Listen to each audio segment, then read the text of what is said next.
Hello neighbors, it's Brad here at eTrailer, and today we're taking a look at installing the Blue Ox base plate on a 2018 Jeep Wrangler JK. Now when it comes to flat towing any vehicle, there's going to be 5 main components that are going to be required.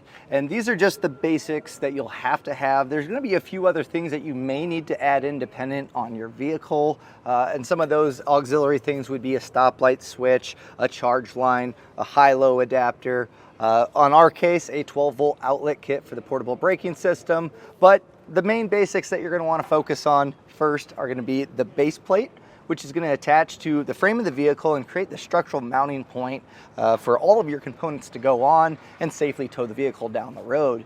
The connection point between your base plate and the hitch on the RV is your tow bar, and the tow bar again is just that connection point. But we also have safety cables, which are just like towing a trailer. You would have your safety chains. These are there just in case of a disconnect. If you forget to hook any of this up, it's still going to keep the vehicle attached. You also have diode wiring, which will transmit the light signals from the RV to the towed vehicle. So that's going to be your running lights, your brake lights, as well as your turn signals. And in some cases, some of your braking systems, like the Stay and Play Duo, require the diode wiring to be tapped into to get the signal to start braking. We also have our braking system, which today we have a Blue Ox Patriot portable system, but all of them are going to have a breakaway switch. And that's in case of everything failing. This will pull and put the brakes on the vehicle. That way it's not rolling down the highway. Now this is what your base plate is going to look like when it's installed on your Wrangler, and overall it's a pretty clean look. It does, you have to cut a little bit of the skid plate to kind of make clearance, but it does sit a little bit further recessed than the furthest point of the bumper, and on a Jeep really it doesn't look bad. It doesn't take away from the look. It actually looks pretty decent, like it was meant to be there. The great part too is there's a mounting point for your 6-pole diode wiring to attach that in with some self-tapping screws. Now as far as mounting up a breakaway switch, I did kind of make a bracket. You may have to get creative. You really don't want to drill directly into these, but that's the great part about a base plate is it creates the connection points for all the rest of your components. And generally when I tell people to make sure that everything's hooked up properly, just use your base plate as a reference. Everything that is mounted up front needs to be connected, and that's a good way to make sure that you have it all covered. Now when just normally driving the vehicle around, there are plastic caps included to plug up your receiver openings, and that way you don't get any rust or any road grime built up in there. And when you are ready to get your vehicle set up to flat tow, it's super easy. You'll just take your removable arms and just slide these in and just kind of twist this around while pressing. That'll lock it in place. You'll hear that snap, and then it's good to go. It's equally as easy to take them off. You just pull this tab, quarter turn, and they'll slide out. When you are ready to get your vehicle ready to flat tow down the road, you'll just get your tow bar hooked up, and with our arms in place, we'll just put our pins in. Now, we're using a Blue Ox Avail tow bar today, so it works directly with our Blue Ox arms, but not to worry. If you're looking at other tow bars or you have one that's used that's a different brand, say a Roadmaster, you can pick up adapters to work with your Blue Ox base plates. Really, it doesn't matter. If you are looking at tow bars and don't want to have to get any adapters, the Blue Ox Avail or any Blue Ox tow bar will work directly with this. Now, along with our tow bar, we'll get our safety chains attached, and this has a nice tab that's easily accessible here to get that attached to. We'll get our diode wiring set up, and then we'll also hook up our breakaway switch for our braking system. At this point, all that's left to do is get your vehicle set up in that flat tow mode, and then you'll be good to go. But something I'm going to point out, as I hook this up, you can see this downward angle, and this isn't really ideal. You want this as level as possible, just like you'd be towing a trailer.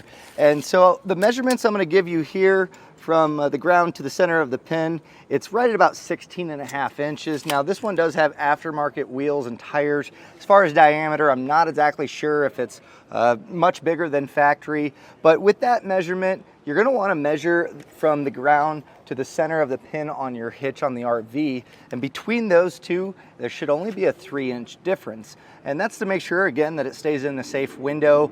If you are a little aggressive, this one is actually at 3 inches, but it's not ideal. So if you ever wanted to get this nice and level, you can pick up a rise or a drop high-low adapter here, and that's going to allow you to adjust it. There's some that are adjustable to where you can get it perfect. Some of them you'll get based on the actual inch drop. If you're installing this at home, this base plate is actually really easy. It's one of the easier of the Wranglers that I've done, especially if you have the plastic skid plate. Cutting through the metal ones can get a little bit tricky, but overall it's pretty simple. You'll pull your bumper off, but really it's you bolt into a factory spot. There's a little bit of drilling required on two sides. You'll have two holes that you'll have to drill, but overall it's really not too bad. There's going to be some whiz nuts that you're going to do, which may be something you've never done before, but everything's pretty well accessible, and I'm going to walk you through all the steps to make sure you get yours installed. So let's take a look at that and get your base plate on your Jeep. We'll begin our installation by removing our skid plate, or belly pan as they call it, and there's going to be a series of plastic push pins located where it attaches to the bumper, and these ones are really easy to pry off. I'm using a trim panel tool. If you don't have one of these, they are really handy, but you can get away using a flathead screwdriver. So you're simply just going to kind of wedge it in. There's going to be some slots, and if you can kind of pry that center section out first, the whole thing should come with it. So we'll just pull that. And then by this point, you can normally just pull this out by hand. Now, throughout this installation, we're going to be pulling quite a bit off to gain access to where we're going to mount up the base plate. So I highly recommend having a nice organized spot to keep all your hardware, because this is also a great time when you have everything off. You're going to want to do the rest of your flat toe components. It's going to make life a lot easier as far as getting wires ran. So having all this in an organized spot for reinstallation will make your life a lot easier. So we'll continue on getting the rest of these. There should just be 4 of them.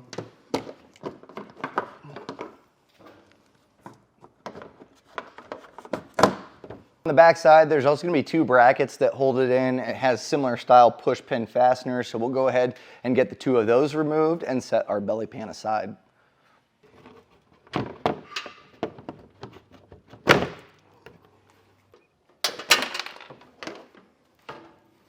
Before we get our bumper taken off, we're going to want to separate the fog lamps. This one in particular, it's just going to be unplugging it from the fog lamp. So just kind of reach back there, and on the clip there's going to be a tab that you'll push down to get that separated.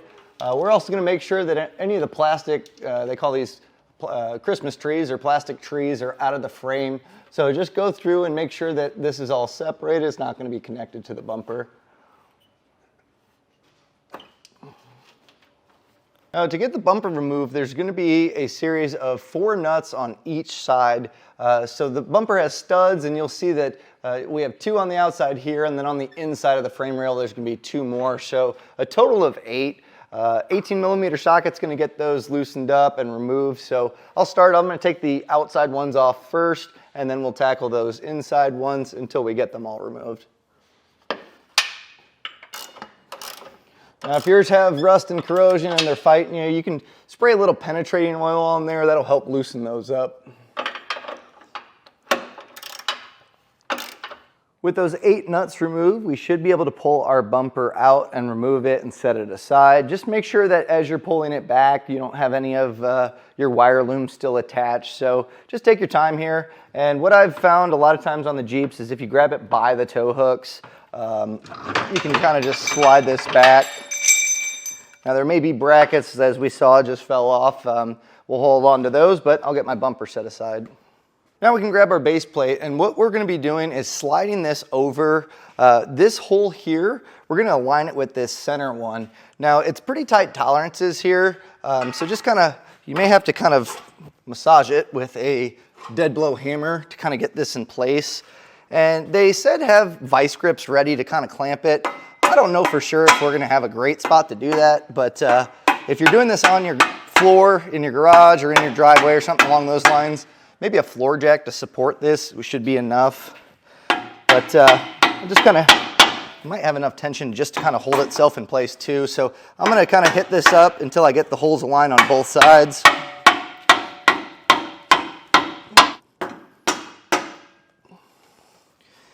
And if you have a large enough C-clamp, I could see that you might be able to clamp it there. I'm going to try to grab these and slide this up to find a nice spot to hold it in place. But even if I let it go, it does kind of support itself fairly well. You just want to make sure it doesn't fall on you.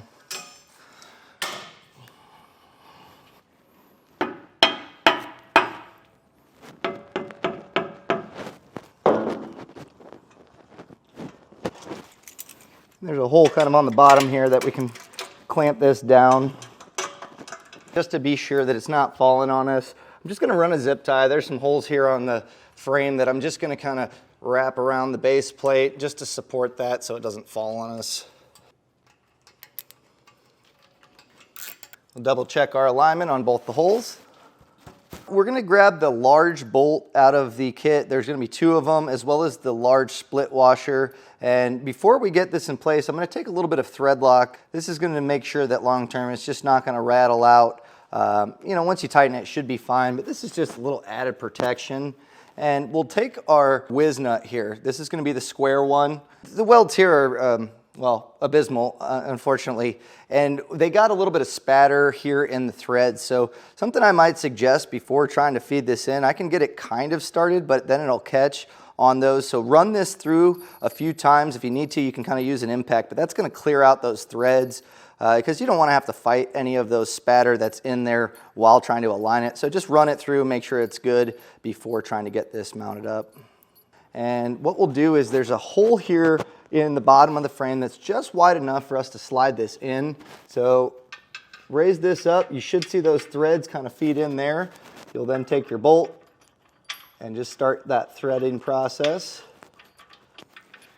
And kind of looking from the top, you can kind of get a vertical feel of where it's at. It's fairly open to be able to see this. With those both started, we're gonna wanna double check to make sure everything's properly aligned. So just kind of using this top as a reference, we're gonna just kind of bump this up to where it's nice and square because we're gonna be drilling through here and we wanna make sure that it's in place exactly where we need it to be. Another good reference here, you can see this opening where we're gonna put our safety chains. A little bit of that metal there, you can use that as kind of a reference as well to make sure it's all level.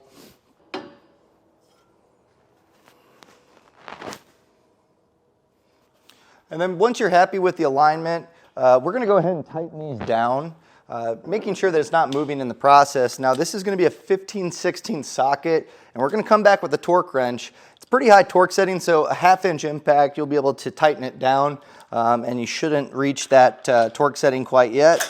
So we'll just snug this.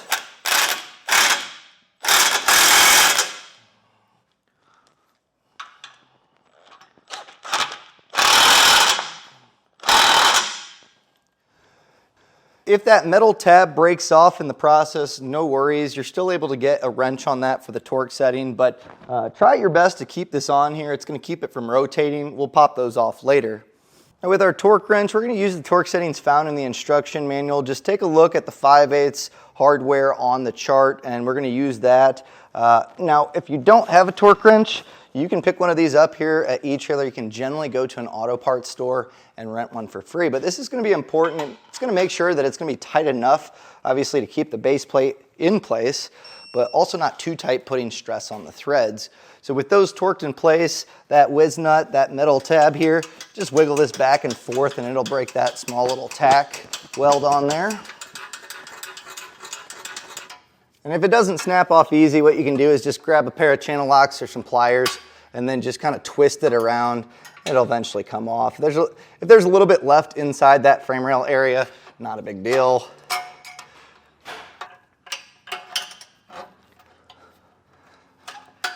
We need to drill out the holes for the top through the frame rail, and what I recommend doing is having your bolt ready so that way when you drill it out, you'll be able to test to make sure that it slides through there.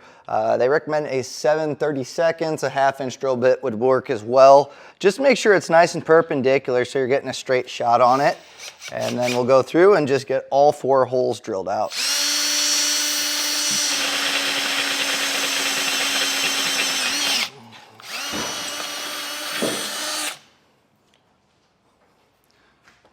That passes through, so I'll just get the other 3 knocked out. With our holes drilled out, we're gonna grab our bolts and we're gonna put a split washer on there. I'm gonna put my Loctite and have 2 of them ready for each side.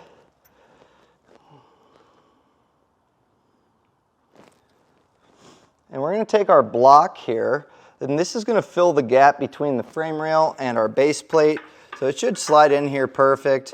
If you need to, you can remove this garnish. I don't think you'll have to, but I'll slide this in And it might get a little tight, so what you can do is use a hammer to kind of tap that in. And if the holes aren't super lined up, you can take a flathead screwdriver and kind of wedge it in there to get this aligned, which I'm going to do now. And then with that aligned, what we're going to do is take our bolts. I'm going to start on the back one first. Make sure it feeds through. We'll take our whiz nuts here, and we're going to feed this through this section on the frame. Doing the back one first will make it a little bit easier, and if you get a flashlight, you can shine it through here and see exactly where you're going. So we'll just get this hand started. With our back one started, we can then go ahead and do the same for the front.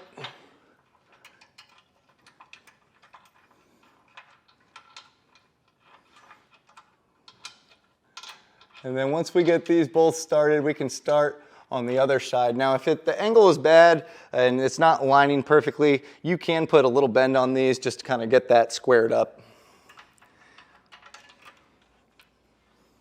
Now, once you have these started by hand, we'll tighten these down with a 3/4 inch socket. We're then going to come back with our torque wrench. So just as we did on this bottom one, go through, get these all tightened and torqued down properly.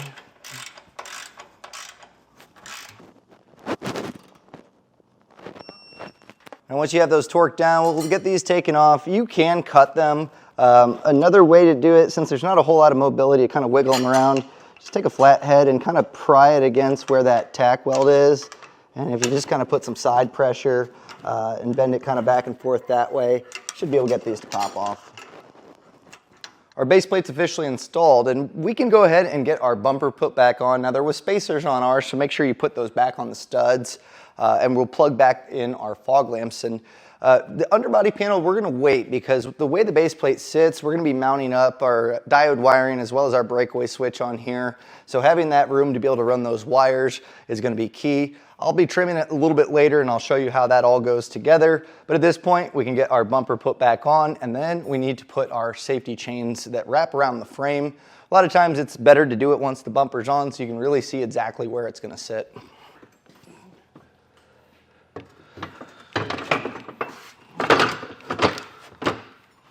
The tolerances on Jeeps too, sometimes where they feed in through the frame, it's a little tight, so just kind of wiggle it around until you get that to draw in.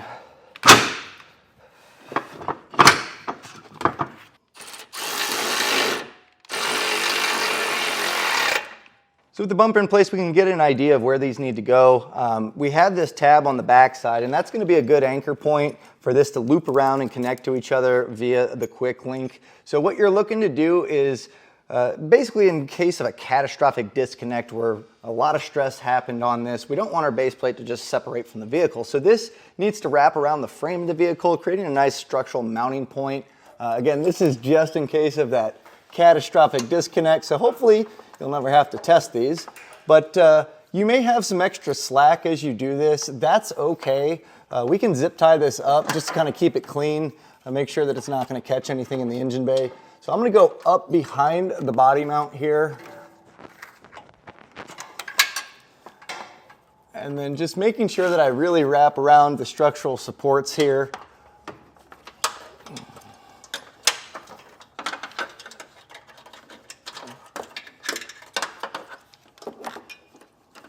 And there's no perfect way to do this, but again, just making sure that we have some good mounting points here is going to be key. You can also put some thread lock on your quick link too. That's going to help make sure that it's not going to loosen up over time.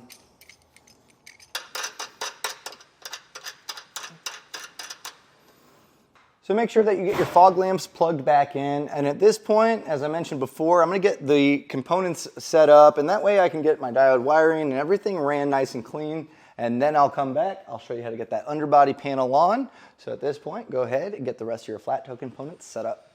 So I've gone ahead and I've gotten all of our flat toe components set up that we need to. So really all that's left is to trim our underbody skid plate to make sure that it fits. And really the best way I found to do this, instead of trying to measure anything out and use that, mock it up on your vehicle. It may be slightly different. So what I try to do is find the center point and between the two outsides here and look up where these originally go in with those plastic push pins. Make sure that's all aligned.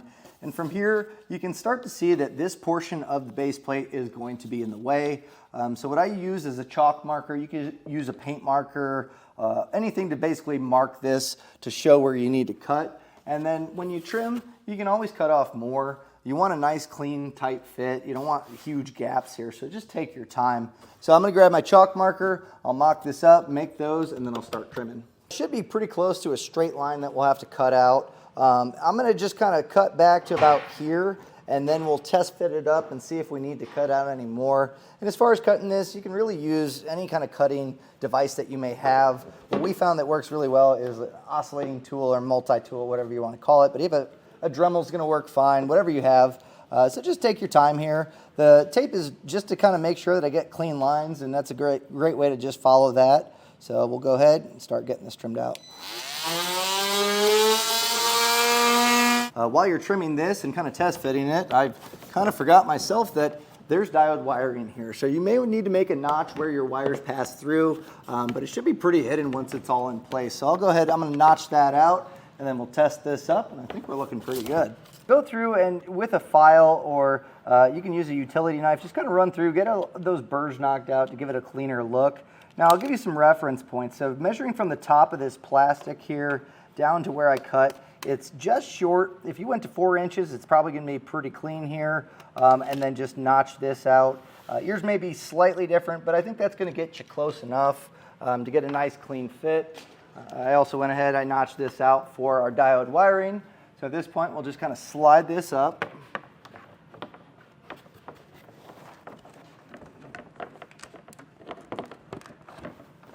And your holes should align.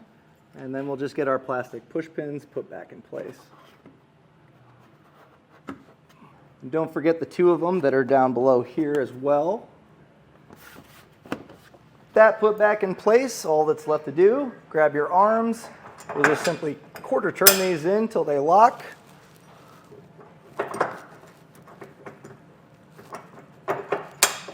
You can then get your tow bar hooked up, all the rest of your flat tow components, get your vehicle in tow mode, and you're ready to hit the road. And that was a look at installation of the Blue Ox base plate on a 2018 Jeep Wrangler JK.